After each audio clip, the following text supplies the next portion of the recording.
จันป่นตังขียิ่งใต้ป่องข่าวเจเงาสีรายการแห่งใจยิ่งมาเยาคาออ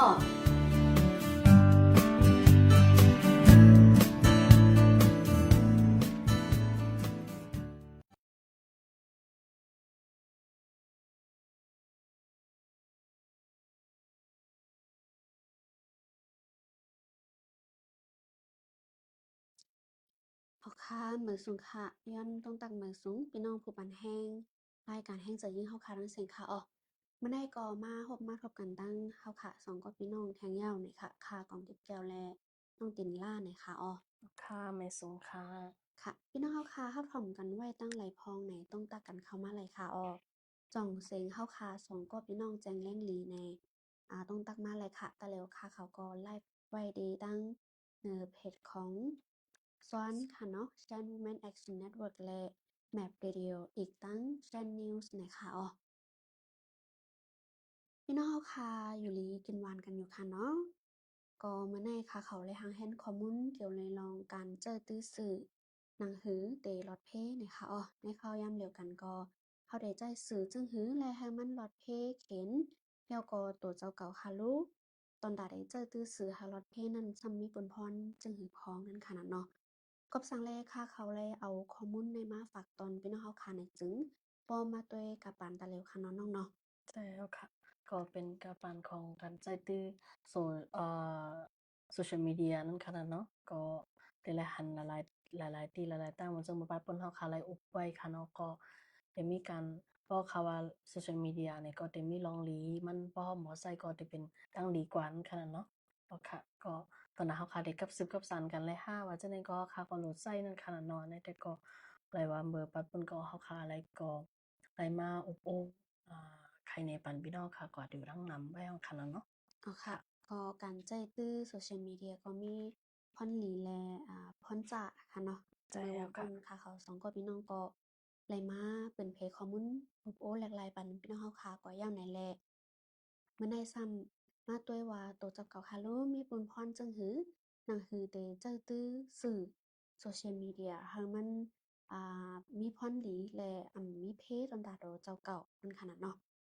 เหมือนว่านั่นแล้วค่ะเป็นกัปตันตะเร็วในกัปตันเทคโนโลยีค่ะเนาะกัปตันอ่าภายใต้จากค่ะเนาะอย่างนั้นแหละว่ากังไหนเตเอาเจมเอาตื่นมาค่ะเนาะตื่นมาถึงเฮาคาป้อเขานอนจังได๋ไหนเฮาคาได้เจอฟงเจอคอมเจอแท็บเล็ตเจอ iPad จังได๋ค่ะเนาะมันได้ในเจอ social media ในว่าเพราะว่าด้วยกำนำเมื่อวงป้นค่ะเขาก็เลยรัดไว้อยู่ว่ากำนำได้เป็น Facebook TikTok YouTube Twitter แล้วก็ Instagram จังได๋ค่ะเนาะ เฮาค่ะได้ใจตื้อกันนำแล้วก็ในนั้นแหน่เฮาค่ะได้ฟังใจตื้อจึงหือนึงค่ะเนาะหนังหือก็ได้เป็นเพจอันดาโดเจ้าเก่าค่ะขออันดังสุดนี่ค่ะเนาะอันใดได้ก็ได้เกี่ยวเลยลองที่ว่าข้อหนึ่งในได้ก็เฮาค่ะได้ไลเฮกังปันลองห่มลมอ่าแอปพลิเคชันอันใดอันนั้นที่เฮาค่ะใจตื้อค่ะเนาะปงเบิ่งแตกมันเป็นเฟซบุ๊กนี่ก็เฮาค่ะได้ไลเข้าก็ได้ในการตั้งค่ามันก็ setting ค่ะเนาะอันใดใน เป็นปื้นฐานแนวค้าเฮาค่ะได้เขาก็ว่าเฮาค่ะได้ใส่ข้อมูลมื้อเตะเฮาค้ามเฟซบุ๊กหาหาจั่งใดเฮาค่ะใส่ข้อมูลว่าจื้อหังอยู่กะไหลเมืองไหลจั่งใดค่ะเนาะหมายฟงว่าจั่งใดไหนก็ได้มีนึงค่ะเนาะย้อนปานนั้นแหละเตะเอาแน่กว่าในสังว่าขึ้นมาทัดด้วยขึ้นนั่นค่ะน่ะเนาะว่าเฮาค่ะใจเฟซบุ๊ก Instagram บ่ TikTok ว่าจั่งใดไหนข้อมูลส่วนตัวเฮาค่ะนั้นมันเข้ากับบ่กะหือค่ะเนาะเพราะว่าปองเป็นไรแหน่ใส่ว่าเฮาค่ะอยู่เมืองไหลก้อยอำโลใส่ว่า ปองตีอยู่ตั้นเศร้าเฮือนเฮามาอยู่ในจึงไทยว่าเมืองใต้กะไหลแล้วก็หมายโฟงเฮาเป็นอีหังแล้วก็ใส่ว่าอันดีไว้ครับโตเฮาจั่งใดแหน่ใส่ให้มันบ่เจได้ก่อนอันทุลีใส่บ่คันนั้นก็ไลค่ะเนาะเฮาคาใส่ว่าเพราะว่าเฮาคามันใจตื้อมามื้อใหม่ๆเนี่ยได้มีว่าอาซักก็คือจั่งใดค่ะเนาะใช่แล้วค่ะเขาก็ใส่อาจากอาซัก18 19อาซักก็คือก็ว่ากว่าค่ะเนาะก็อยากสิใส่ข้อมูลส่วนตัวเฮาคานนำแรงพ้นติไผใส่ว่าอยู่เมืองเหลออาซักก็หือบ่คันนั้นแกก็เป็นปอยอกนั้นขนาดเนาะแล้วก็เลยเสียนั่นแหน่สังว่าพี่น้องเฮาคาเจอเป็นกวนตีเจอ Facebook TikTok หาเงินได้ก็เฮอ ปิกไว้ว่าเผอก้อยก็เฮาค่ะก้นติเป็นอ้อยก็เฮาค่ะในเฟซบุ๊กเก้เดี๋ยวหันข้อมูลเฮาค่ะนั่นขนาดเนาะก้อยก็สั่งว่าเป็นก้นอันตีหาเงินใน TikTok Facebook จังได๋ก็สั่งว่าโพสต์ว่าหังว่าจังได๋ก็เตเลยฟังค่ะเนาะเฮาค่ะบางเจอก็เตเฮ็ดลองกันเฮ็ดตั้งกินห้าเลห้าหังห้าจังได๋ค่ะเนาะก้อยก็อันลองเดี๋ยวเฮาค่ะเตเลยฟังก็มีตั้งนำมันนะว่าเงินเข้าเงินออกเฮามีก็คือว่าโชว์หมายปานเฮาว่าใส่ๆข้อโพสต์ว่าเงินนำเข้าว่าโพสต์ว่าจังได๋ไหนก็เตเลยฟัง ค่ะเนาะเลยเซนั่นก็การโพสต์คร่าวๆจะในอันปล่อยปุยปล่อยปอยจะในก็มันเดี๋ยวเลยฟังค่ะเนาะเหมือนว่ามีกับอัน AI เนี่ยมันพอมาเฮาค่ะปล่อยปอยอิดออนด้วยก็เอากว่าเฮ็ดกะห้าจะในก็จังเป็นไรนั่นค่ะเนาะเลยเซนั่นในมันพอมาเฮามีจูนมีโจมีไอ้ก็ได้ตั้งใจกันแฮก็ส่งวิดีโอปันกันอันนั้นปล่อยปอยว่าจะในไหนก็เดี๋ยวเลยฟังค่ะเนาะลองกันเดี๋ยวเฮาค่ะได้ใจตื้ออันนี้เดก็ได้เป็นคักตีหนึ่งที่เฮาได้เลย เฮ็ดการปันอันที่แอปพลิเคชันแอปอันที่เฮาคาใจตื่นขนาดเนาะแต่เสียนั่นแหน่ก่อนที่เฮาคาได้ต่าง5หาง5จังได๋แหน่แต่เลยฟังจังหือพองแหน่แต่หาน้องกินเหล้าคาลัดนี่ค่ะเนาะค่ะเอาค่ะเนาะ2-3ว่าป้อค่ะตีตั้งอันนั้นก็เฮาค่ะตีแชร์ข้อมูลเสนอันนั้นค่ะเนาะกำดังสุดแล้วก็ป้อดังอังกฤษเฮาที่ฮ้องว่าเป็น spread เนี่ยค่ะเนาะก็หนึ่งก็ที่เป็นตัว S นั่นค่ะเนาะเพราะว่า S เนี่ยเป็นรองสร้างในใครเฮาค่ะกึดก่อนนั่นค่ะเนาะกึดที่ว่าในมันซึ่งว่าเฮาค่ะตีตั้งมันก็ตีแชร์เนี่ยเฮาค่ะแจกข้อมูลดีๆนั้นก็เฮาค่ะตีตั้งโพสต์เสียนะนำนั้นก็เป็นวิดีโอและสังหาลิกและสังหาว่าซั่นแหน่เฮาค่ะมีทัดด้วยขึ้นอีหลีจัดด้วยขึ้นอีหลีว่าอันเฮาได้ตั้งปันเปิดอันนั้นก็ข้อมูลข่าวสารจังได๋ต้องมันใจแต้อันที่เฮาแต้มไว้ต้องมันมาอันนั้นก็ต้องมันตึกคึกไผว่าจั่งใดๆเฮาค่ะแต่ละมีแชตด้วยลิกเฮาและสังนั้นก็รูปภาพวิดีโอนะเฮาตั้งจั่งใดนั้นค่ะเนาะอันนั้นก็เป็นการที่เฮาค่ะได้กึดก่อนเนาะก็ต้องค่อยมาแชตด้วยขึ้นนะคะเนาะอันนั้นที่เป็นตัวกำดังสุด แต่อันแต่ก็จะเป็นตัว P ค่ะเนาะว่า P เนี่ยก็จะแบบว่าเป็นกึดไว้กำนั่นค่ะเนาะกึดค่ะกำอ่อนสีเฮาก็อาจจะบ่เป็นแต่เลยว่าเฮาก็เฮ็ดตามอยู่ก่อนก็ไล่บางปอกมาเนี่ยเฮาค่ะอาจจะใช้ social media นำจ้ำหน้าห้านนั้นก็มันได้ตึกคึกในชีวิตประจำวันเฮานั่นค่ะเนาะเพราะเฮาคแต่เลยว่าเฮาค่ะติด social หน้าเปิ้นก็มันได้มีผ่อนคลายตอนหน้าตัวเฮาค่ะกับเปิ้นนั่นแหละเนี่ยบางปอกมาเฮาก็ชาไว้ก่อนแล้วก็เฮ็ดอันที่เฮาค่ะหรือเฮ็ดในจัดบานเฮานั่นค่ะในชีวิตประจำวันเฮาค่ะเป็นวันในเฮาค่ะหรือเฮ็ดซังเนี่ยก็เฮ็ดก่อนหั้นนั้นก็ไล่นั่นค่ะเนาะอันนี้ก็เป็นอันหนึ่งถ้าอันหนึ่งแต่ก็บ่ค่ะที่ที่เป็นตัว A ค่ะเนาะ A ได้ก็เฮาค่ะที่ไล่มีตัวเปิ้นเฮาว่าม่วนด้วยมีวนด้วยขึ้นนะค่ะคะเนาะมีวนด้วยขึ้นว่าอันที่เฮาคาต่างกว่าในต่อมันมีพรหลีต่อไผอันนั้นก็มันก็ตึกคึกไผพอมันปันต่างฮู้ต่างหน้าไผนั่นน่ะเนาะเหมือนจั่งว่าเฮาก็ได้โพสต์วิดีโอหนึ่งคลิปเนี่ยก็เขาได้ตุ้ยว่าพอเขาต่างกว่าแล้วก็กวนอันที่มาตุ้ยมานำได้หลายอย่างกว่าอันนั้นก็มันมีพรหลีตาขาวร้านนั้นก็มันเฮ็ดให้อ่าต่างก็รู้สึกมาซักรู้สึกชื่อเสียงเราว่าจั่งนั้นค่ะเนาะ มันก็ได้เป็นจังนั้นนั้นแหละเราก็จะได้มีมาวนด้วยขึ้นนำค่ะเนาะเอาค่ะทางอันนู้นได้ก็เป็นสีนั้นค่ะเนาะสีก็จะได้มีคอนเฟิร์มมีเดี๋ยวได้เราว่ามี อ่ามีท่าทางด้วยขึ้นว่าตรงมันมันแม่นอันนั้นก็เฮาค่ะก็ถามคนที่เพิ่นตีขึ้นห้ามนั้นก็เอ้ยสิเฮาหานั่นค่ะเนาะว่าพอเฮาได้ตังค์อันนี้กว่าเฮาก็สองมันแม่นหานั่นค่ะเนาะเพราะมันเจิงตะหลิวนี่ก็ข่าวบางปนมาก็สิเป็นข่าวอิงสันจังใดนั่นค่ะเนาะว่าบางอันก็สิเป็นข่าวปลอมหาว่าจังใดเนี่ยเฮาค่ะสิไลมีท่าทางด้วยขึ้นว่าอันไหนมันเป็นข่าวลี้ข่าวแท้เฮเฮาค่ะต่างไลขึ้นเพจมันต่างก็ไลนั่นค่ะเนาะอันใดก็เฮาค่ะได้ไลมี มีทัศน์ด้วยขึ้นเลยค่ะอ๋อทางอันนั้นที่ก็จะเป็นเอ่ออ่าลองตอนน่ะเฮาคาในห้องว่าค่ะเพราะเฮาคาต่างกว่าเพราะเฮาคาอ่าจินับในตัวเฮานั่นค่ะเนาะเฮาคาเต็มเลยว่าวันนี้ก็เนาะเพราะเฮาต่างกันได้กว่าก็มันตึกเคิกเปิ้นเอ้มันนั้นก็เฮาคาเต็มเลยมาเปิ้นเฮาว่าเต็มเลยมาไว้แหน่งใจใจแหน่งใจกำลังนั่นค่ะเนาะอันนี้สองซึ่งว่าเฮาคา เป็นจังนั้นน่ะเนาะในก็มังกลับมาก็เขาก็มีแพทย์บัดขึ้นกำเหลวให้มันดันขึ้นข่าวยามมันค่ะเนาะเพื่อก็ได้ใครคือเป็นได้ก็ให้มันอย่าไปอย่าไปกว่าตึกคือต่างก็อย่าไปกว่าเฮ็ดให้ไผนั่นค่ะเนาะอันนี้ก็ที่เป็นตอนนั้นเฮาค่ะของตัวค่ะที่ต่างได้แชร์จั่งใดนี่ค่ะอ้อ ค่ะค่ะอันนี้ก็เหมือนคาวาค่ะเนาะอันในตอนหนึ่งได้ก็ได้เป็นลองห่มลมค่ะเนาะลองห่มลมการได้เข้าใจตื้ออันดีแอปพลิเคชันอันไรอันหนึงอันบ่ได้เป็น TikTok Facebook จังได๋ค่ะเนาะก็หรือเซลองอันมาต้วยขึ้นลองห่มลมอันที่เฮาค่าเปิ้นฮ้องว่าการตั้งค่าsetting จังได๋ให้ก่อนค่ะเนาะว่าแม่นแต่ไรห่มลมก็หือยอก็หรือเซนั้นก่อนที่เฮาค่าได้ตั้งโพสต์อันให้เฮาค่าได้ไรวนก่อนวนดีหลีแล้วยอก็ทัดต้วยก่อนบ่ทัดต้วยเอาแล้ว มันหมั่นแม่นว่ามันจิตใจว่านึกว่าจังไกลงเพราะว่าใจเฮ็ดนั้นให้เฮาค่ะได้มาแหน่งใจนึงค่ะเนาะเพราะว่ามันบ่มาเตยในจึงไทยหั้นเนาะเมืองจังได๋เพิ่นก็ได้มีปักเปิงหมายมีอันที่ว่าเฮ็ดผิดค่ะเนาะเฮ็ดผิดอันการใช้ตื้อ Social Media ค่ะของพรบคอมพิวเตอร์ว่าจังนั้นค่ะเนาะมันได้เป็นหมายมี policy อันที่ในจึงเมืองแหลมเมืองนั้นค่ะเนาะสังจึงว่าเฮาค่ะโพสต์ข้อมูลอันที่มันมันแม่นอันที่มันถูกแม่นนั่นค่ะเนาะแล้วก็โพสต์ข้อมูลอันที่เฮ็ดให้เปิ้นรู้ซุ่มถึงอาซักราถึงจื่อเสียงราจั่งใดนั่นขนาดเนาะแล้วก็โพสต์หลาโพสต์ว่าเปิ้นว่าหั้นจั่งใดก็ผิดหั้นค่ะแหน เนาะค่ะแล้วเซนั้นเนี่ยค่ะเนาะเหมือนน้องกินลาก็เลยลัดกว่าค่ะเนาะว่าเฮาค่ะได้โพสต์ในเฮาค่ะได้แชร์คลิปหนึ่งอันในเนี่ยมันจ่องมันหมั่นแม่นจ่องมันใจเขาเตะแล้วก็เพจอันที่เฮาค่ะติดตามอยู่นั่นจ่องมันยุ่มยำไรนึงค่ะเนาะสั่งเป็นไรได้ก็ให้ติดตามเพจอันที่เป็นออกข่าวจือใจอันที่มีคนติดตามนำค่ะเนาะเพราะว่าในเฟซบุ๊กเนี่ยว่ามันคนอันที่ติดตามอัน600,000มันจะแน่นึงขนาดเนาะ แล้วก็อันที่เราได้แชร์กันนั่นมันจั่งได้ตึกคึกเปิ้นนั่นค่ะเนาะเพราะว่ามันเรารู้ว่ามันตึกคึกเปิ้นมันได้จั่งเฮ็ดให้เกษตรกรได้ตึกคึกแล้วก็มันได้จั่งเพิ่นเราว่าการที่เซ็นในห้างการที่ว่าเราเปิดห้างจั่งใดเนี่ยมันได้ตึกคึกเปิ้นหึงแหน่แต่ละวันค่ะเนาะแล้วก็เลยฉะนั้นเหมือนเขาว่าบ่เปิงหมายมีค่ะเนาะหมายมีอันที่ว่าเราเข้าใจ Social Media เราคอมพิวเตอร์อันที่มันเป็นเทคโนโลยีฉะนั้นมันก็มีหมายมีค่ะเนาะซึ่งว่าเราค่ากับปิดเปิงเราค่ากว่าหลาเปิ้นเราค่ากว่า โพสต์ข้อมูลอันที่มันจื่นใจจังได๋เนี่ยก็เป็นจั่งหมู่เขาคาไลนั่นค่ะนะเนาะแล้วก็เลยเสียนั่นแหน่การแชร์ว่าการโพสต์จังได๋เนี่ยจ่องมันโหลดได้แต่ห้าจ่องมันมีน้ำต้นพ่อนหลีหือจ่องมันได้จั่งเตอคือไผจังได๋เนี่ยแต่ละตัวยก่อนได้โพสต์ค่ะเนาะแล้วก็เลยเสียนั่นแหน่เฮาอย่าไปลัดข้อความจั่งกันนั่นค่ะเนาะเหมือนว่าลัดข้อความก้อนหนึ่งก้อนหนึ่งเลยก้อนหนึ่งจั่งกันห้าให้จุ่มหนึ่งเลยจุ่มหนึ่งผิดกันห้าจังได๋เนี่ยก็หังมีนึงค่ะเนาะแล้วก็ใจเหมือนประมาณกวนเฮาแหน่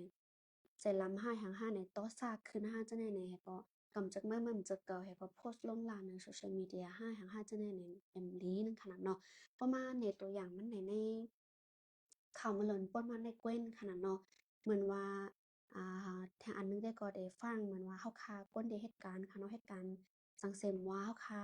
น้องบอกมาเฮาคาวนวานาการนั้นที่เฮาคาเฮ็ดในเฮาคามั่นใจนาการนั้นที่เฮาคาฮักนี่แหละ เขาค่ะก็รายละเอียดกว่านะคือแต่ละเงินเหลือนมากเก้นึงขนาดเนาะเพื่อกาเขาค่ะลืมบ่นกว่าว่านาการนั้นที่เขาค่ะฮักนั้นเขาค่ะไปถึงเขาค่ะไปเลยฮับนาการนั้นที่เขาค่ะฮักเขาค่ะไปเลยเฮ็ดนี่ก็เขาค่ะได้เลยฮักนาการนั้นที่เขาค่ะเฮ็ดนึงขนาดเนาะเข้าใจว่าคันไรเงินเหลือนเลยเฮ็ดกว่ากะว่าก็เป็นกวยนี่ก็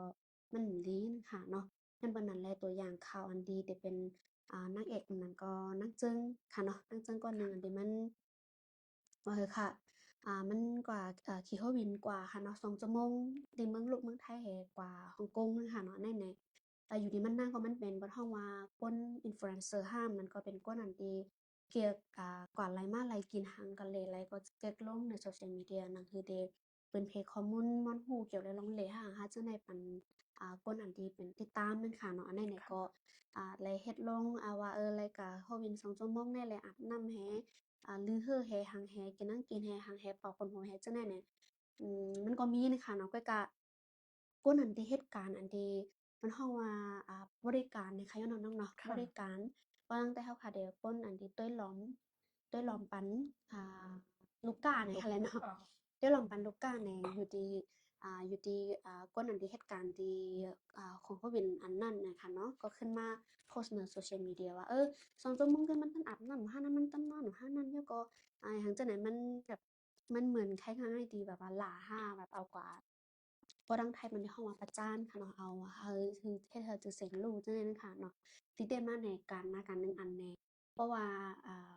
อั่น2 ชั่วโมงเนี่ยมันบ่โดนตาได้เรานอนตาได้เราอาบนี่ก็ที่ในของเครื่องบิน2 ชั่วโมงอันที่เครื่องบินที่ขึ้นกว่านั้นมันบ่มีอันอาบน้ำไว้ก็ไลนะคะเนาะมันเป็นภายในของในคอมพานีไลอันและอันนั้นที่ เตอุบโอ้กันไลว่าเฮาเป็นลูกน้องสิตาก็เพราะว่ามีบางกลุ่มที่มาหาหางหาจนเฮาอุบไลนั่นขนาดเนาะว่าอัน2ชั่วโมงก็ได้ถูกในไลมีโยมนั่นก็ลูกค้าก็ได้มันเป็นจังไหนมันเป็นก็แม่นๆไหนก็กรรมมันแต่เลยเป็นภายในนั่นค่ะเนาะเพราะภายในไหนลูกค้าแฮถึงป้ากัมปานีขึ้นแต่เลยอบกันว่าแต่เลยเฮ็ดหือแต่เลยปรับเข้าหากันจังหือจังไหนมันก็ได้มีค่ะเนาะใจว่าเขาคา เป็นก้นที่ต้วยหลอมแพ้ก็ขึ้นมาหลามาวาขึ้นแห่เนี่ยมันก็จังเตึกคือการเฮาสิมกล้าจังเตึกคือป้าคำบัดนี้อันที่เฮาคาเหตุการณ์ป้านึงขนาดเนาะเพิ่นปานนั้นแลเฮาคาเหตุการณ์สังเซ็มว่าสังจึงว่ามีอันที่เป็นพอใจห้าอันที่เฮาว่ามันตึกคือสุดเลยเฮาคาห้ามันมันแม่นห้าจังได๋ๆก็เฮาคาอบกันอยู่ในในในจุ้มห้ามนั้นก็ในคัมพานีอันที่เฮาคาเหตุการณ์ไรนึงค่ะเนาะ ก่อนในแต่ละฟังเต้ๆเนี่ยค่ะว่าเหตุการณ์อิหยังก็เย้าเฮาคาแต่กว่าพดหลาก็นั่นก็ในหลาอันที่คัมพานีอันที่เฮาคาเหตุการณ์จังได๋ๆก็มันดีนั้นค่ะเนาะแล้วก็ประมาณโพสต์ขึ้นกว่าเอาในตั้งแค่ลบเกิดไปแล้วค่ะเนาะใช่มันเป็นค่ะแคปไว้ค่ะเนาะย้อนนั้นแลในแต่ละฟังเต้ๆเนี่ยค่ะว่าเฮ็ดหน้าการสั่งค่ะเนาะแต่โพสต์ลาโพสต์ว่าโพสต์หังจังได๋ในมังปอมาเพราะว่าดีเหตุการณ์เฮาคาหันกว่าแฮในก็เปิ้นได้จังรึบเฮาคาออกไลนั้นค่ะเนาะเฮาคาได้จังซุ่มหน้าการและ เหมือนว่านั่นค่ะสังจังว่าไปทบนาการอันที่โตเจ้าเก่าฮักในก็เฮิงบ่ฮักนาการอันที่โตเจ้าเก่าเฮ็ดนั่นค่ะเนาะอย่าไปว่นว่าเฮ็ดจังได๋อะก็เฮ็ดอยู่ให้ไหนวันๆได้ก็เลยเงินเดือนก็พอในมันไรค่ะเนาะเฮาเฮ็ดกันหั้งก็เฮาคาแต่ละฮักแต่ละเฮ็ดนำที่เพิ่นพรเฮาคาให้มันดีที่สุดนั่นค่ะเนาะใช่ค่ะ แล้วค่ะกำไรขึ้นมาด้วยคอทนสองค่ะเนาะน้องตินราค่ะอันได้ก็ได้เป็นลองที่ว่าเขาค่ะแต่เลยมีลองนับถือนับยำค่ะเนาะเหมือนว่านั่นค่ะเอาแค่นับยำเปิ้นจึงหือใครอะไรค่ะเปิ้นนับยำเฮาจึงหือก็เฮาก็บ่ได้นับยำเพิ่นจึงนั้นเนี่ยค่ะที่มีจึงหือในทับทอมจอมกันจอมน้องตินราเฮาค่ะในค่ะอ้อเอาค่ะก็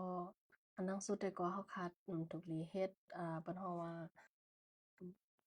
Cyber bully นั่นค่ะเนาะมันซึ่งอ้อว่ากว่าค่ะบุลลีเปิ้นกว่าว่าหั้งเปิ้นต่างก้อนค่ะเนาะมันซึ่งว่าใจข้อความและสั่งห้ามนั้นก็เอาทับปรุงเปิ้นและสั่งจั่งใดค่ะเนาะวิดีโอและสั่งว่าจั่งใดเอาโพสต์ลงแล้วก็เฮ็ดให้เฮ็ดให้ต่างก้อนได้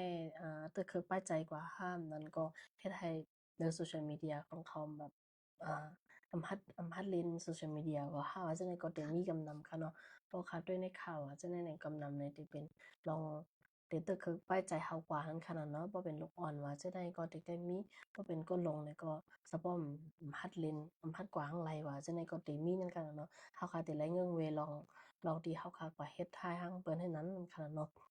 เอาค่ะทางนึงแต่ก็โดนเฮาคาได้ไลนับถือนับยำต่างก้อนั่นค่ะเนาะก็ได้ไลว่า บ้านเราว่าอ่าการนับถือเปิ้นนี่ก็เฮาค่ะก็เหมือนว่ามันใกล้กันเนาะเฮาค่ะเต็มเลยกว่ากว่าก้าวไก่แบบลองเปิ้นน่ะห้ามนั้นก็เอาของเปิ้นมาโซแต่แล้วในแต่มีเฟซบุ๊กปลอมอะจะได้กำนำค่ะค่ะเนาะวันนั้นน่ะเฮาค่ะก็เอาข้อมูลของเปิ้นมาแลซังอันนั้นก็กว่าถ้าปงเปิ้นมาลงมาแลซังว่าจะได้เนี่ยมันเป็นการที่เฮาค่ะกว่าเฮ็ดกว่าเอาข้อมูลส่วนตัวเปิ้นมาใช้เฮาก็เฮ็ดภายอันดีว่าจะได้ก็ได้มีค่ะเนาะอันนั้นนี่ก็กาเต็มได้เฮ็ดนั้น เขาก็จะได้นับยามแบบส่วนตัวของเปิ้นหาว่าจั่งใดนั้นขนาดเนาะแล้วก็เขาคาเต็มแล้วในก็ติงให้กันค่ะเนาะเขาคาเต็มไลเมโพสต์โพสต์จะเรียกว่าค่ะลองสมมุติว่าเป็นวิดีโอของเปิ้นถ้าปรุงอันเปิ้นเราเนี่ยเขาคาเต็มไลเมก็โพสต์เปิ้นโดยที่เราไปไล่ตั้งเราว่าไปไล่ขว้างเราไปไล่ก็ย้อนขว้างเปิ้นเสร็จแล้วก็เอาก็ลงว่าจั่งใดนั้นค่ะเนาะบ่เป็นคนนั้นที่เฮ็ดวิดีโอในจั่งใดนั้นก็ที่รู้ค่ะเนาะมันจะเราค่ะพยายามเฮ็ดวิดีโอให้ลง แต่ว่าแต่ก็เขาค้ำยากกว่ากอบลงต่างที่ดีก้นก็ลงหำย้อนขว้างย้อนขว้างที่เฮาแล้วก็ลงว่าจั่งใดนี่ก็มันก็ได้เฮ็ดให้คนนั้นที่พยายามเฮ็ดวิดีโอลงว่าจั่งนั้นนี่ก็มันก็ได้ตึกคือเขากว่าอันนั้นก็ได้เฮ็ดให้วิวเขามันได้ตกกว่าให้อันนั้นค่ะเนาะมันก็ได้มีหลายๆร่องที่มันตึกคือต่างก่อนค่ะเนาะส่ำซี้นั้นเขาก็ได้เลยนับยำอันที่เพิ่นเฮ็ดนับถือกันว่าจั่งใดค่ะเนาะเอาค่ะอันนี้ก็จะเป็นร่องในนี่ค่ะอ้อค่ะเพราะว่าเฮาคาใครขึ้นเอามาเอาวิดีโอห้าเอาแคปหางเปิ้นขึ้นมาตั้งเนี่ยก็เฮาคาติไลปันป้าเครดิตเฮ็เปิ้นนั่นดที่เปิ้นค่ะเนาะใช่แล้วค่ะ แคปหางในเฮาเอาอดีเพจอันใดมาวิดีโอในเฮาเบิ่งอิหยังที่เพจอันใดมานี่มันก็ติไลเป็นจังนั้นนั่นค่ะเนาะ ใช่แล้วค่ะค่ะอันนี้ได้ก็เป็นข้อที่2ค่ะเนาะเฮาค่ะแต่ละมีลองนับย้ำข้อที่3ได้ก็ เฮาค่ะก่อนที่เฮาค่ะได้แชร์คลิปห้าได้ลงข่าวเงาห้าลงอิหยังก็แล้วเนี่ยเฮาค่ะได้เลยแชกได้เลยตรวจทัดอันตั้งก่อนค่ะเนาะว่า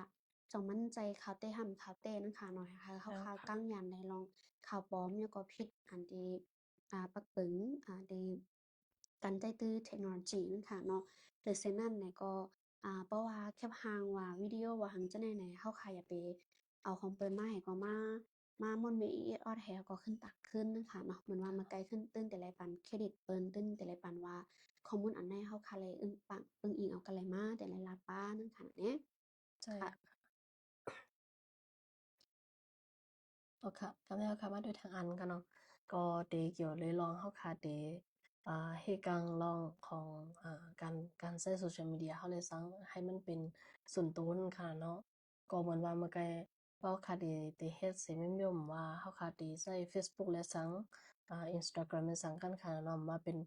โซเชียลมีเดียเป็นแพลตฟอร์มหลายก็ยาวนั่นค่ะเนาะค่ะตรงนี้มีพาสเวิร์ดที่มันบ่ฮ้องว่าพาสเวิร์ดที่มันแข็งแข็งค่ะเนาะเฮาก็ มองปอกในเฮาคัดเดใจเป็นอ่ามันก็กดได้ใช้1 2 3 4 5ให้มันง่ายๆให้เฮาต้องง่ายว่าจะนั้นก็เต็มมีกันเนาะค่ะที่แต่งได้ก็เฮาค่ะแต่ละเฮ็ดที่มันอ่าแข็งแต่ละเฮาว่าให้มันแข็งแรงนั่นค่ะเนาะให้มันอย่าไปเปิ้นอย่าไปล่ามง่ายเลยซังว่าจั่งใดให้คือต่างก็บ่มันได้มาลักเข้าของเฮาก็ให้อย่าไปเข้าได้ง่ายว่าจั่งใดนั่นค่ะเนาะอันนี้ก็เกี่ยวเลยพาสเวิร์ดก็เฮาค่ะแต่ละเฮ็ดให้มันแน่ๆโตๆไว้นั่นค่ะเนาะ ทางอันนึงได้ก็ติเกี่ยวเลยลองอ่าทุนแฟกตานี่ติเป็นล็อก2ขั้นตอนนั่นค่ะเนาะค่ะได้ล็อก2ขั้นตอนติเกี่ยวได้ลองว่าเฮาค่ะเพราะว่า Facebook ก็มีค่ะเนาะโซเชียลมีเดียอันใดก็มันได้มีเฮาค่ะสามารถล็อกได้2ขั้นตอนค่ะเนาะกำอันใดก็เฮาค่ะได้ชินเปียนี่ได้สิ่งมันหั้นกำค่ะเนาะเฮาค่ะอันใดก็เฮาค่ะถูกดีเฮ็ดนั่นค่ะเนาะสองสามว่าเปิ้นมาอ่า เปิดมาให้เข้าเลยสังนั่นค่ะเนาะก็มันก็บอกในมันก็ได้มีอ่าได้ไลได้ใกล้หันว่าญาแฮกกว่ากำนำมันค่ะเนาะเมื่อป่นมาหลายปีว่าจังได๋เนี่ยก็เมื่อปีกายจังได๋ก็ได้มีกำนำค่ะเนาะค่ะใกล้ญาแฮกกันว่าแหนได้มีก็บ่ทันแลนะคือเฮาคาได้โซเชียลมีเดียเฮาคาได้ญาแฮกกว่าง่ายๆในปอค่ะมี2ขั้นตอนในก็ได้ลีนั่นค่ะเนาะ ค่ะทางอันนึงเนี่ยก็เฮาค่ะอย่าไปบนปีก่อนที่มันมาแกงค่ะเนาะอย่าไปแชร์ข้อมูลอันที่เป็นส่วนตัวเฮาจำหน้าโพสต์นั้นค่ะเนาะแชร์อันที่มันเป็นลองเหมือนเจิงบางก้อนเนี่ยอาจจะแชร์บางก้อนในสมมุติใครใส่บ้านลองวัดลงไปว่าจังได๋ก็ติหนีเปิ้นป้านั่นค่ะเนาะจนจังได๋เนี่ยมันไลว่ามันเป็นลองอันที่มันถูกลีมันเปิ้นฮู้นั่นค่ะเนาะเพราะเปิ้นฮู้กว่าเนี่ยเปิ้นเอาก็เฮ็ดตามอยู่ไลเปิ้นเอาก็วันเจิงแต่แล้วมันเป็นแป้งเปิ้น บันแฮกเอาแป้งเฮากว่าว่าจั่งนั้นขนาดบ่วันเจิงจั่งใดเนี่ยก็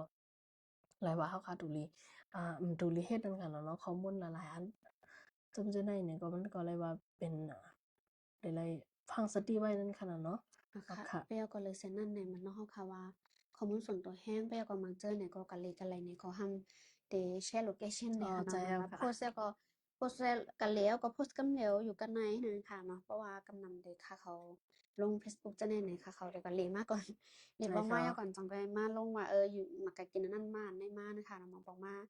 มันก็ก้นอันดีเป็นก้นอันดีว่าก้นเฮ็ดร้องไห้ในค่ะแหละเนาะ ใช่เขาจอมค่ะตัวหาต้อมจอบหาหาจะไหนไหนเขาก็บอกว่าเขาแชร์โลเคชันกันเลยมาแหละก็แชร์โลเคชันยอดโพสต์ว่ามื้อนี้ลงอยู่ก็เหลียวเก้นะทั้งสองก็ผมไม่ได้ก็แต่ก็ตั้งนอกก็หังจะไหนไหนก็มันบ่ได้เป็นใจข้อมูลแล้วค่ะเบิ่งดากนอันที่จังเฮ็ดให้จะไหนนึงค่ะนั่นปานนั้นแหละบ่เป็นไรแหน่เพราะว่าโลเคชันแนมไปโหลดใจนี่ก็ให้ปิกไว้ก่อนนั่นขนาดนี้ใจแล้วค่ะแล้วก็เลยเซ็นนั่นแหน่หรือเลยแกะเคปันลูกอ่อนค่ะเนาะลูกอ่อนใน เหมือนว่านั่นค่ะกว่ากันเลยมากกันเลยย้อนไปก่อนเร็ว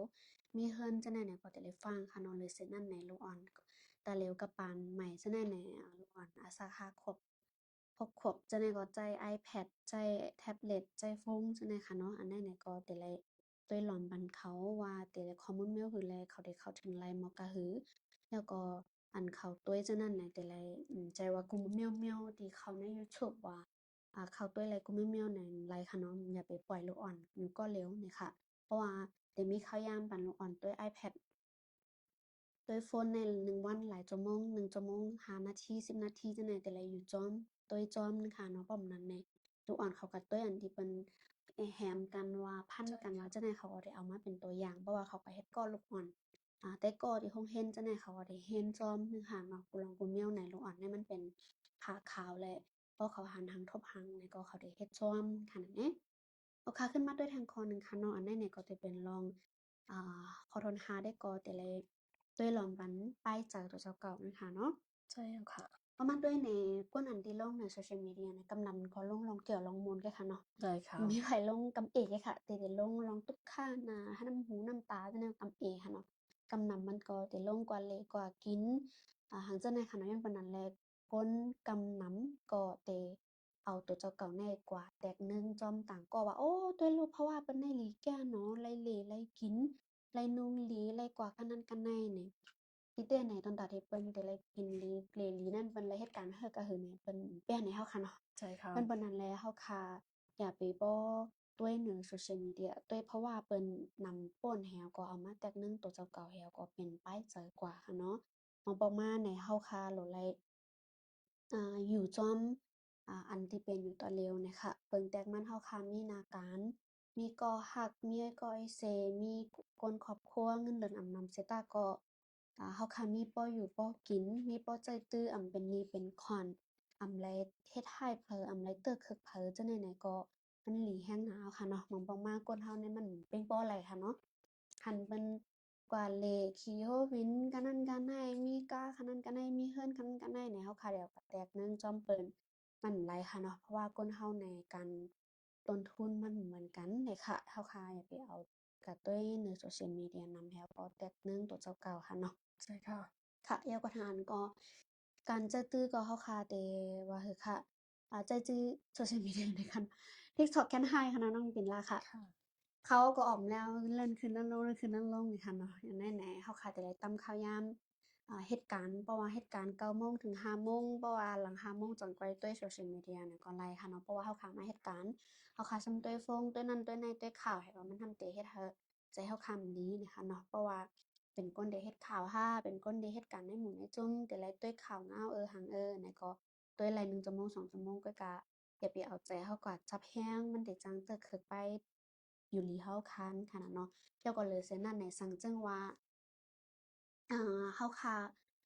ก้นอันดีใน Facebook แต่ก็เฮาค่ะในมันเป็นก้นดีวนลองลีนำแห้งหน้าโพสต์ละก็นั่นโพสต์ว่าก็ในโพสต์ก็นั่นก็ในแล้วก็บล็อกมันก่อนนะคะเนาะ ใช่แล้วก็ค่ะเป็นตื้อตั้งดีลีหั้นเนาะบล็อกมันกว่ากำเร็วเนี่ยค่ะนั่นแปลว่าลองอันดีวนลองดีห้าลองลากันลองเน่กันลองแจ้งข้อความให้เฮาจังกันจังได๋เนี่ยมันถูกดีเลยหันนั่นค่ะเนาะให้เฮาบล็อกกำเดียวเนี่ยค่ะมันก็ unfollow มันก็แปดเนี่ยค่ะเนาะ แล้วก็ทางอันหนึ่งในเฮาคา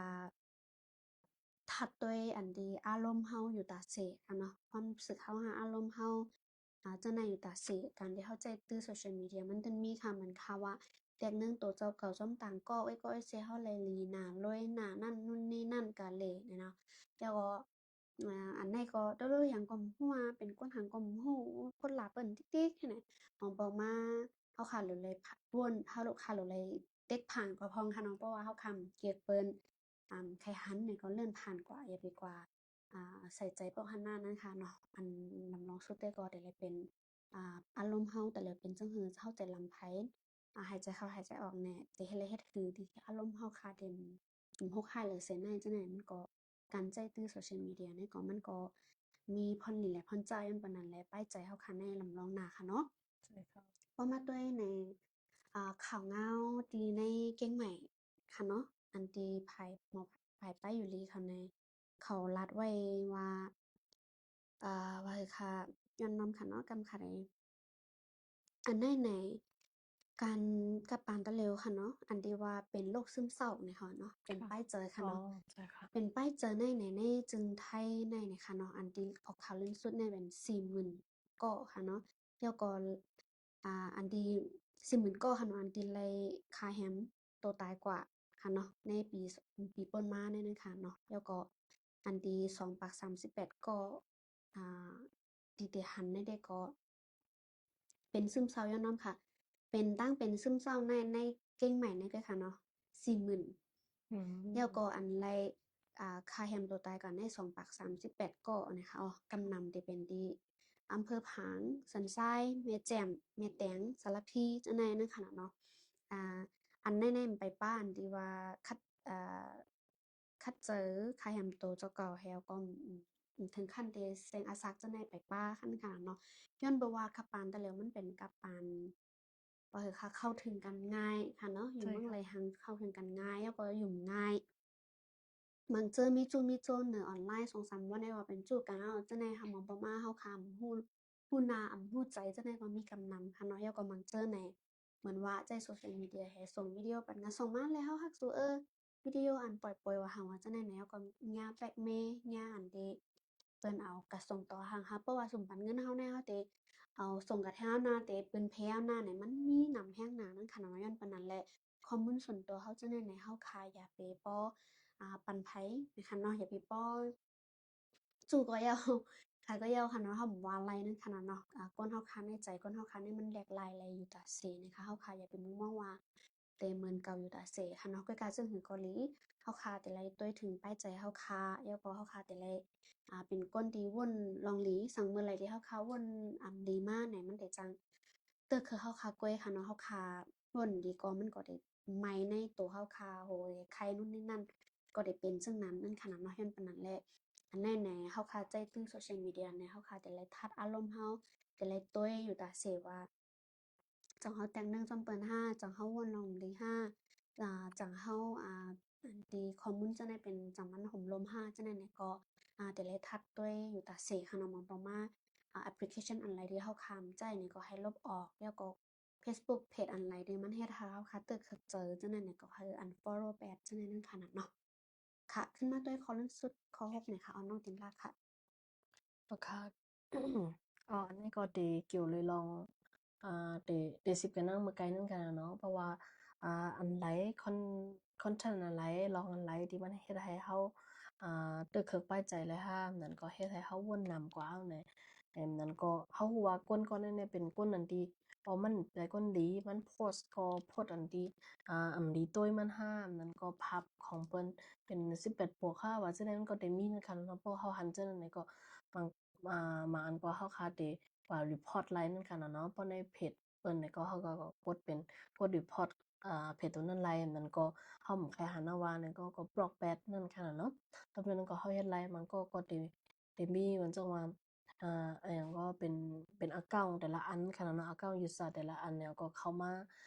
ส่งบันลิงก์เฮาอันที่มันดีห้ามนั่นก็เพราะเฮาเฮ็ดให้เฮาใครกดเข้าว่าก็มันได้มีเพจต่างๆเฮาเนี่ยเฮาค่ะก็มีจะเซตัวหลีๆตรงตะบ่ฮ้องว่า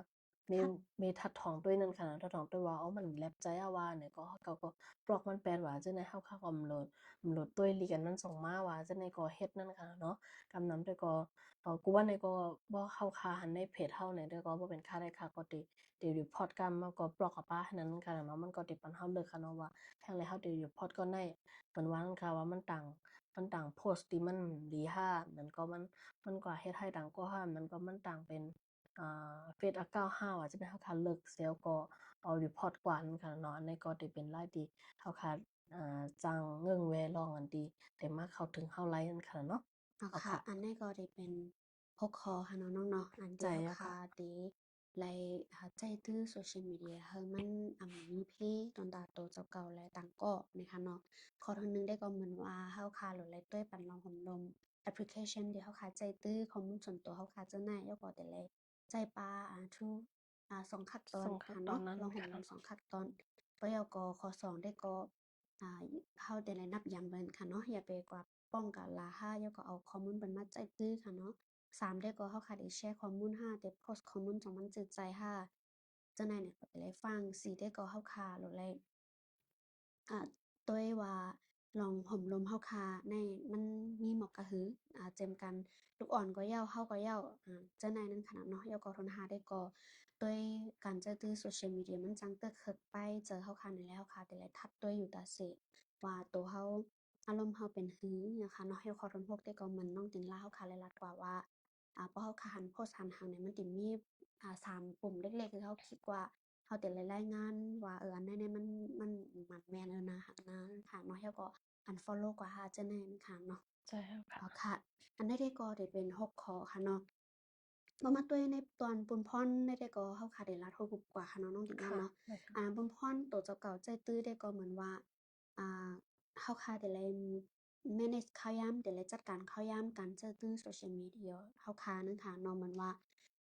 เพราะว่าเหตุการณ์9โมงถึง5โมงเนี่ยก็เข้าใจเหตุการณ์ก้อยก็เพราะว่ามื้อลือกินข้าวนั้นตัวยไรขนาดเนาะนั้นก็สังจึงว่าเป็นก้นตีติดตามข่าวง่ายอยู่แต่เสพเพิ่นเพราะว่าแต่ละข้อมูลเนี่ยก็กังในมาแต่ละตัวยว่าข่าวมีก็คือ1ปันข่าวยาม1ชั่วโมง2ชั่วโมงแน่ก้อยก็แต่ละฟังว่าข่าวเงาอันนั้นน่ะอยากมีเอามาใส่ใจมาตื้อใจแรงๆเหมือนบ่มา คนเฮาขาหันขาวหันเงาแฮมมีเอ็นแห้งบ่ว่ามีเอ็นแห้งมาวนนำบ่วนนำมาตึกๆไปอยู่ลีจะเอาไปโตเลยไปเจอจังได๋ค่ะเนาะ ข้อ2ในในfollow ห้าม follow อันก้นเหมือนน้องติงเฮาคาลัดกว่าว่ามันแม่นห้ามแม่นจะเฮาถูกหรือไรติดตามมันแหน่ติดตามเพจมันแหน่จังได๋ค่ะเนาะค่ะแล้วก็ข้อที่3ได้ก็เหมือนว่านั่นค่ะเนาะบ่เข้า TikTok เข้าเฟซบุ๊กเนี่ยเลื่อนขึ้นเลื่อนลงเลื่อนขึ้นเลื่อนลงเนี่ยยันปานนั้นแล้วค่ะแต่ละปันเข้ายามว่าจะเข้ายาม1ชั่วโมงค่ะ1วันได้ปัน TikTok ให้เฟซบุ๊กนึงค่ะเนาะบ่แล้วก็ทางอันหนึ่งก็แต่ละฝั่งอันคลิกเข้าลิงก์ว่าจ้อมจะนั่นนั่นค่ะน่ะแหมแล้วก็ อารมณ์เฮาคันเนาะขอหาได้ก็ทัดด้วยอารมณ์เฮาอยากปิแจกหนึ่งเปิ้นหม่ำป้อหมักเมียวเฮาคันออนไลน์และตดเต้เปิ้นมันก็อาจมันก็ได้มีเหมือนกันค่ะเนาะ ใช่ค่ะค่ะอะไรก็เตรียมเหมือนกันขนาดเนาะใช่อ้อก็กำนำค่ะเนาะกำนำที่ค่ะหันเนี่ยเพิ่นก็ได้ลงอันลีอันเลอันใช่กินค่ะอันเกี่ยวไว้ค่ะอันตุกเนี่ยมีกับเอค่ะเนาะ ใช่ค่ะ ค่ะแล้วก็แต่ทางอันหนึ่งก็อันที่ เฮาค่ะแต่ละตัวเหมือนว่าเอาของเปิ้นมาใช้ของเปิ้นห้ามันเนาะแต่ละฟังเต้ๆเนี่ยค่ะแล้วก็ทางแนวหนึ่งเหมือนว่ามาไกลกำนองติ่งเฮาค่ะแต่ละว่า2ขั้นตอนนั้นมันมีสเต็ปมันมีขั้นตอนจั่งหือค่ะเนาะแล้วก็เฮาค่ะเป็นบ่เป็นเพจห้าเป็นเฟซบุ๊กเนี่ยหยังก็อย่าเฮาค่ะแต่ละโครงสร้างแนวอันที่มันเป็นแฮ่งเจอห้าอันนี้มันหลีดอนดา Google นะคะนอนใจว่าอันเด ว่าคิดว่าปลายเปิ้นห้าละเปิ้นห้าลัดลงนี้ลัดข้อความจันจังจังในขนาดนี้เขาเล่นสุดได้ก็เฮาคามาแต่ไรฟังลงกันเจอตื้อโซเชียลมีเดียนำป้นตีเฮาเตอร์คึกไปเจอให้นอนรับห้าถึงขั้นที่นอนรับห้าแล้วกินยานอนรับห้าจังได๋เนี่ยมันก็มีกำนำเหมือนวันค่ะบ่เป็นไปใจมาเลื่อนขึ้นเลื่อนลงหันเปิ้นหันเพราะว่าเปิ้นหลีก็ขอยเปิ้นหังจังใดมันก็จางมีนะคะงั้นปานนั้นแหละ การที่เฮาคาดเดาเพิ่นพ้นตัวเจ้าเก่าแลนั่นได้ก็ตามวางเขาย้ำต่างๆตัวเก่าไปเล่น social media แล้วก็เฮาด้วยลองปันลองห่มลมแอปแล้วแอปนั้นอันใดตัวเจ้าเก่าใจตื้อค่ะเนาะแล้วก็หรือสินั้นได้ก็เฮาด้วยปันป้าป้ายใจเฮาคาอยู่กูมือวันค่ะเนาะมาสังจึงว่านับว่าเป็นนางยิ่งแค่หนาค่ะเพราะเลินโหเลินมาฮอร์โมนแลกหลาย อ่หน้าเลยใครว่าได้หน้าเลยผู้ชายค่ะเนาะลองเล็กลายฮอร์โมนว่าลองใจลำลองต้อซ่าลองจะนั่นน่ะมีหนำให้หน่อยมันปานนั้นแหละอันนี้เฮาคาโหลดเลยฟังเต้ๆกันเจ้าตื้อ social media ในแหน่แต่ละตัวยลอมป้ายอยู่ลีตัวเจ้าเก่าจะมาป้ายตัวป้ายเจอจิมเอาลองกันลองห่มลมจิมเอาลองจัดการข้าวยามจิมเอาลองเพจอันที่เฮาคาได้ติดตามนั้นมันก็เลยเป็นเพจแนวหือที่มันจังมีน้ำต้อนมีไหน แต่ละ unfollow แปนแหน่แต่ละบล็อกแปนแหน่จังใดก็แต่ละขึ้นมาทับตัวตัวเจ้าเก่านั่นขนาดเนาะตอนตาเดเป็นพรหลีดอนตาตัวเจ้าเก่าซึ่งก้าหนังคือข้อมูลอันที่เฮาพาแชร์กับจังก็มันเต็มจางกว่าตึกคือต่างก็ป้านี่ค่ะอ๋อใช่ค่ะแต่ค่ะว่าเพราะเขามันด้วยในเพมันและอะไรอยู่จำเฮานั้นค่ะเนาะเพราะเขาอ๋อค่ะมีสติเฮแล้วก็อันใดมันดีในเฮาคัดทัดทองก่อนด้วยเพราะว่าก็ได้มันดีเพจตัวได้มันดีนั้นก็คนนั้นดีมาแอดเฮาก็ได้มันดีเนี่ยก็เฮาเขาก็จางทัดทองแล้วก็บล็อกกับแปดห้ามนั้นก็ unfollow เขากวนค่ะเนาะเพราะนั้นเนี่ยมันก็ได้จอยการที่เฮาค้า manage ลองไปใจเฮาว่าตั้งวนเฮาค่ะว่าจังได๋ก็เต็มมีอันเดียนำลิงก์เข้ามานั่นค่ะเนาะจำเป็นค่ะก็ค่ะจังเฮ็ดไรค่ะเนาะก็ค่ะเอาค่ะก็แม่นเฮาค่ะเฮากวาดด้วยว่า two factor นั้นค่ะเนาะมันจังว่ามื้อไกลว่าเฮาค่ะได้เฮ็ดจึงหือตอนตาsocial media เฮาอันที่เฮาค่ะใจอยู่กูวันได้ให้มันซัปพอร์ตอ่า ให้มันเฉพาะให้มันมีรองห่มลมนั่นค่ะค่ะรองห่มลมเตอร์สีอันที่เขาค่ะใส่พาสเวิร์ดนั้นในห้างนั่นค่ะเนาะอันนี้ได้ก็ค่ะได้ยกตัวอย่างลองเอาแอปพลิเคชัน Facebook ไว้คั่นค่ะเนาะเอา Facebook มาเฮ็ดนี้แล้วก็ต่อใครกว่าจ้ำเฮ็ดด้วยดังแอปพลิเคชันต่างอันก็ไลแทนค่ะเนาะกำนำได้ค่ะก็ได้เล่น Facebook กันกำนำนั่นค่ะเนาะ เอาค่ะก็อันนั้นสุดท้ายก็เหมือนเฮาว่าเหมือนกันค่ะเนาะเพราะค่ะได้เฮ็ด True Factor ในเฮาค่ะก็เข้ากับที่ใน setting ไลค่ะเนาะเข้ากับที่ใน setting ของ Facebook เฮาแล้วก็เฮาค่ะต่อใครเข้ากับที่ในอ่า security and login ในค่ะเนาะตามที่เฮาค่ะนี้ไว้ในก็ไลค่ะเนาะแล้วก็มันเดนนี่เฮาไว้ค่ะเนาะว่า True Factor มันได้ไรกว่าก็ไลว่านี่ค่ะเนาะมันก็ได้เข้ากับกดตามมันที่เฮาค่ะนี้ไว้ในก็ไลค่ะเนาะ เขาค่ะในแต่ก็เขาค่ะจำเฮ็ดก็ด้วยในจ้อมก็ไล่มันก็บ่หวังตันขึ้นเนี่ยก็เอามาตุ้ยขึ้นข้างหลังก็ไล่ค่ะเนาะอันนี้ที่ไปเฮ็ดจังนั้นทางอันหนึงก็เขาค่ะเพราะเขาค่ะเข้ากว่าในนั้นเอาเนี่ยมันได้มีปันเฮาใส่ไม้พงเฮานั่นค่ะเนาะไม้พงเฮาเลยสั่งนั้นก็สแกนแอปนั่นค่ะเนาะเพราะการนี้เข้ากว่าเฮาเนี่ยมันได้ปันเฮาใส่กกอันเดส่งกกมาปันเฮาที่ไม้พงเฮานั่นค่ะเนาะ พอเฮ็ดดอกไม้ปุ้งก็ได้ส่งกกดอกไม้ปุ้งเอามาปั่นให้เฮาใส่ในอ่าใส่ใส่ใส่น้ำปลา6อันนั้นค่ะเนาะอันไหนเนี่ยก็เฮาก็สั่งใส่ก็มันไหลนะคะอันนี้เป็นซึ่งนั้นเดี๋ยวก็จากอันหนึ่งค่ะเนาะพอคันนี้ continue กว่าเนี่ยมันก็ดีกว่าทางอ่าอันนี้ค่ะเนาะทางอันที่เป็นที่ตอนเฮาค่าสแกนค่ะเนาะมันเข้ามันก็พอคันนี้ตัวในเนี่ยมันได้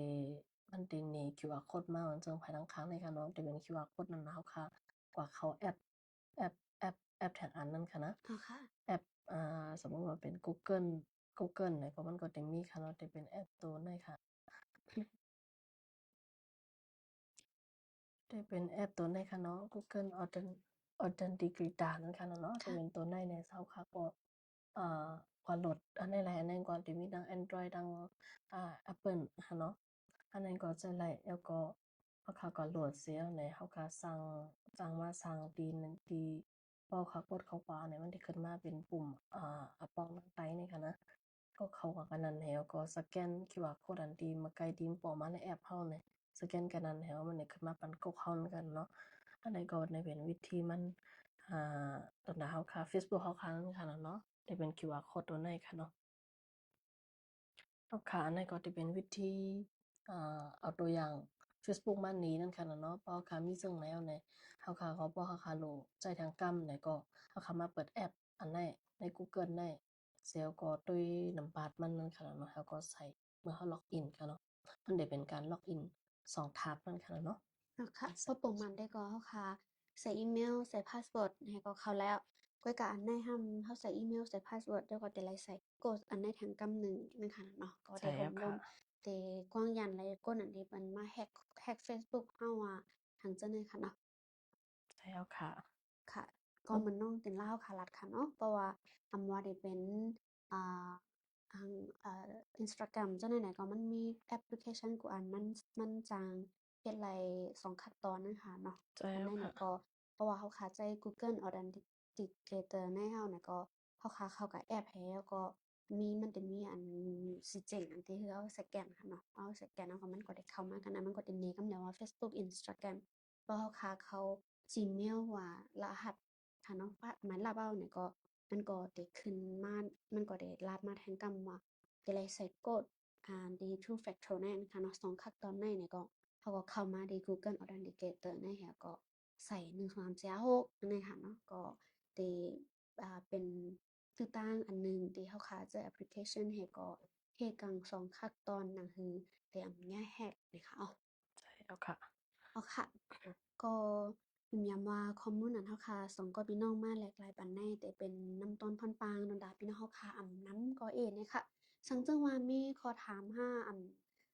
มีลองยับคือดอนดาเดเฮ็ดเฮ็ดกังลองอันดีลองส่วนตัวค่ะลองในขั้นตอนการตั้งค่าsetting จังใดๆก็ต้องตักเข้ามาไลน์ปันคอมเมนต์ไว้เลยค่ะเนาะค่ะก็จังก้อยทางแฮ้นมาปันพร้อมยินเฮาค่ะให้ปลอบใจ ง่ายหรือเสียในนั้นขนาดนี้ใช่แล้วค่ะค่ะก็ตั้งแต่เมื่อในได้ก็ค่ะเขาสองก็พี่น้องเตย้อนขึ้นเรือนไล่กันเจพยานพี่น้องค่ะกว่าก่อนนะคะสองก็ทบกันมาค่ะเนาะเอาค่ะมาสุขค่ะมวนๆค่ะไม่สูงค่ะ